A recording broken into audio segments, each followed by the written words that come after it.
बहुत समय पहले की बात है। किसी गांव में राधिका अपने बूढ़े माता पिता के साथ रहती थी। उसका कोई भाई भी नहीं था। वह अपने माता पिता की अकेली संतान थी। उसके पिता रिक्शा चलाकर घर का गुजारा करते थे, पर अब उनकी उम्र हो चली थी और वह बूढ़े हो गए थे और आजकल तो वह बीमार भी रहने लगे थे।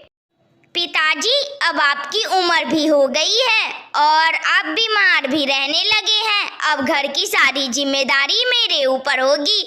मैं जाती हूँ बाहर और कुछ कमा कर लेके आऊंगी। अच्छा सा एक जॉब भी ढूंढ लूंगी। आप घर पे आराम करिए।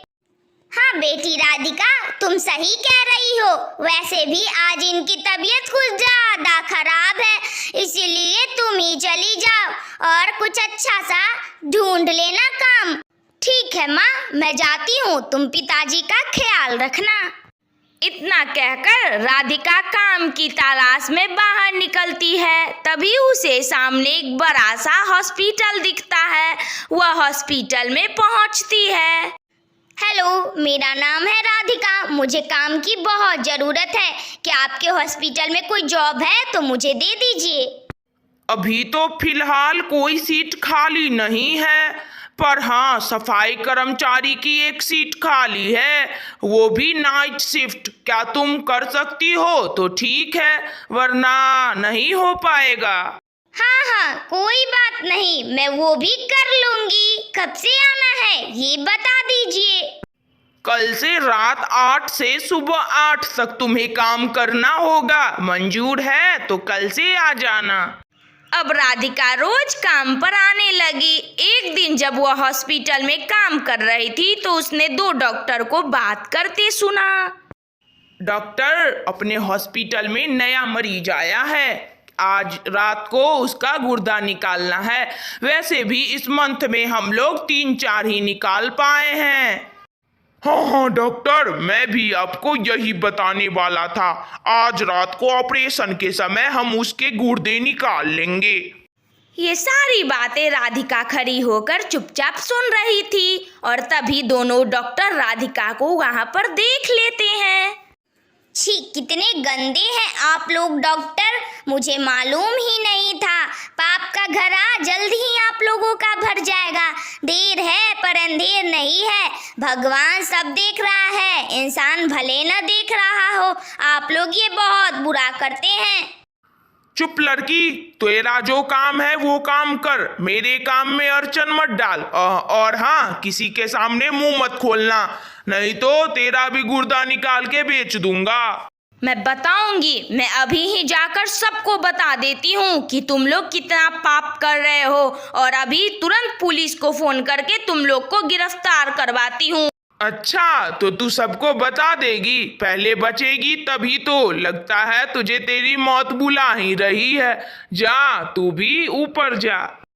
वह राधिका पर वार करके उसे वहीं पर मौत के घाट उतार देते हैं और वहां से चले जाते हैं।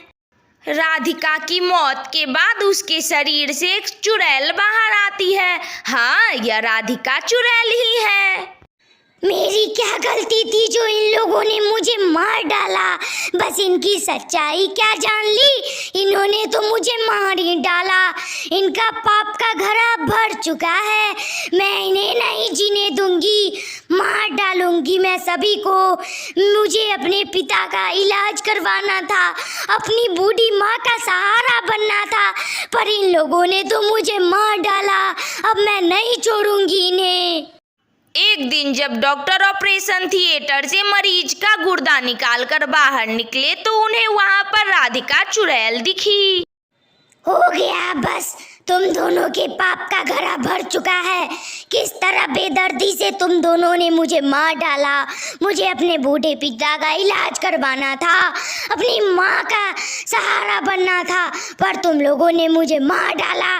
मैं अब तुम लोगों को नहीं छोड़ूंगी। ओ, तो तुम वही सफाई कर्मचारी राधिका हो जिसे हम दोनों ने मार डाला। मुझे माफ कर दो।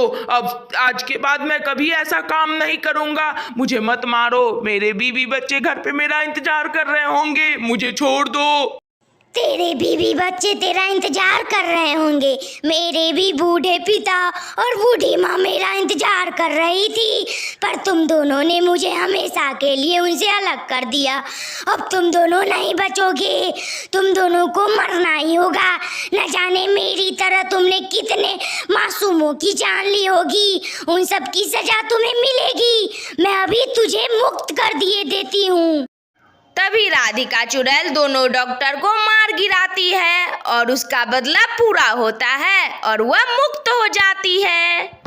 इन दोनों को इनकी पाप की सजा मिलनी ही थी। अब मेरा बदला पूरा हो गया, अब मैं चैन से जा सकती हूँ।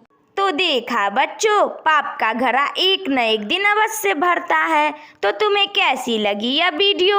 अगर अच्छी लगी हो तो लाइक करो, शेयर करो, कमेंट करो और हाँ, सब्सक्राइब भी कर लेना। कार्टून वाली दीदी तुम्हें रोज नई नई कहानी सुनाया करेगी। Thank you.